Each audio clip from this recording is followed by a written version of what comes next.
নমস্কার, সুরজিৎ মান্না ক্রিয়েশনস চ্যানেলের পক্ষ থেকে তোমাদের সবাইকে সুস্বাগতম।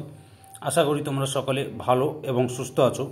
আমি তোমাদের জন্য এই ভিডিওটিতে তুলে ধরছি 2025 সালের ক্লাস 5-এর রায় ও মার্টিন প্রশ্নবিচিত্রা থেকে আমাদের পরিবেশের থেকে বিষয়ে 80 প্রশ্নপত্রের সম্পূর্ণ সমাধান করছি। তার আগে তোমাদের কাছে অনুরোধ, তোমরা ভিডিওটি না টেনে পুরোটা দেখো। ভিডিওটি কেমন লাগলো কমেন্ট করে জানিয়ে ভিডিওটিতে লাইক দাও এবং শেয়ার করো, এবং চ্যানেলে নতুন হলে চ্যানেলটিকে সাবস্ক্রাইব করে চ্যানেলের সঙ্গে যুক্ত হয়ে যাও।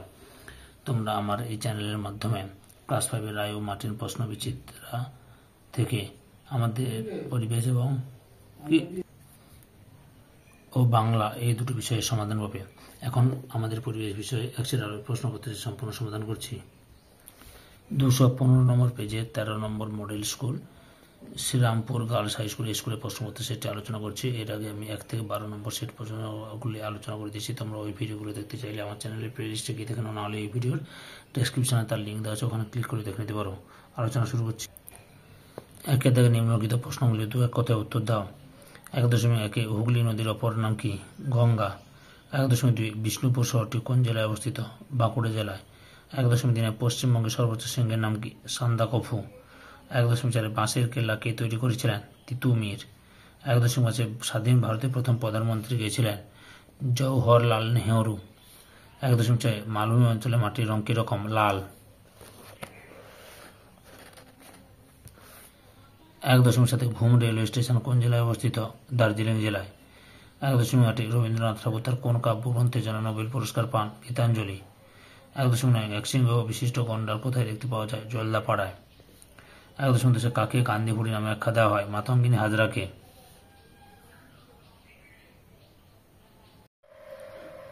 2 দাগে নিচের প্রশ্নগুলি যথাযথ উত্তর দাও।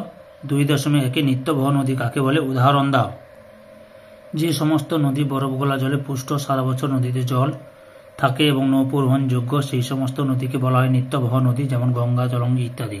2.2 দাগে কয়েকটি ঔষধি উদ্ভিদের নাম লেখো। লক্ষ্য করো, কালো মেঘ, সর্পগন্ধা, বাসক, সিংকোনা।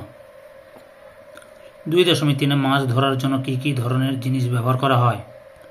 মাছ ধরার জন্য বিভিন্ন রকমের জাল, ছিপ, ঘুনি, পোলো ইত্যাদি জিনিস ব্যবহার করা হয় মাছ ধরার জন্য।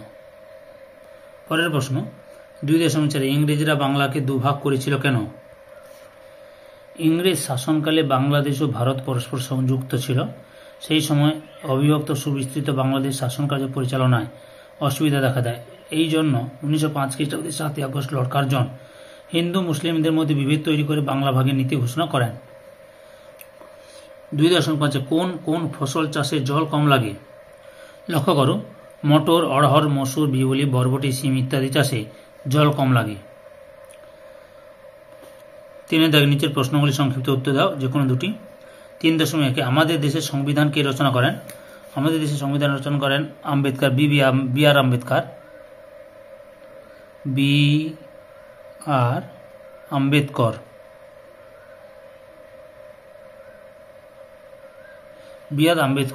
আম্বেদকর।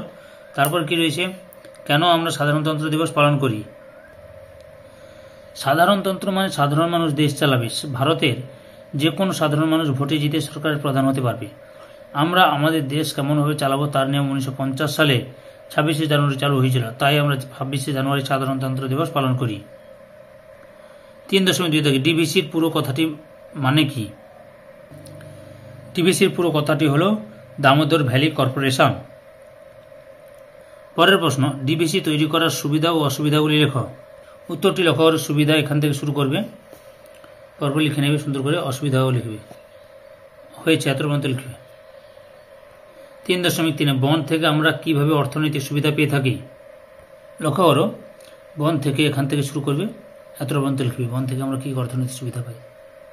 এই ভিডিওর লাস্ট প্রশ্ন, বন বা গাছ কাটলে জীবকুলের কি কি ক্ষতি হতে পারে? লক্ষ্য করো, এখান থেকে শুরু করবে, ঝড়ের তীব্রতা বাড়বে, এত পর্যন্ত লিখবে। সম্পূর্ণ ভিডিওটি দেখে আমার চ্যানেলে পাশে থাকার জন্য তোমাদের সবাইকে অসংখ্য অসংখ্য ধন্যবাদ।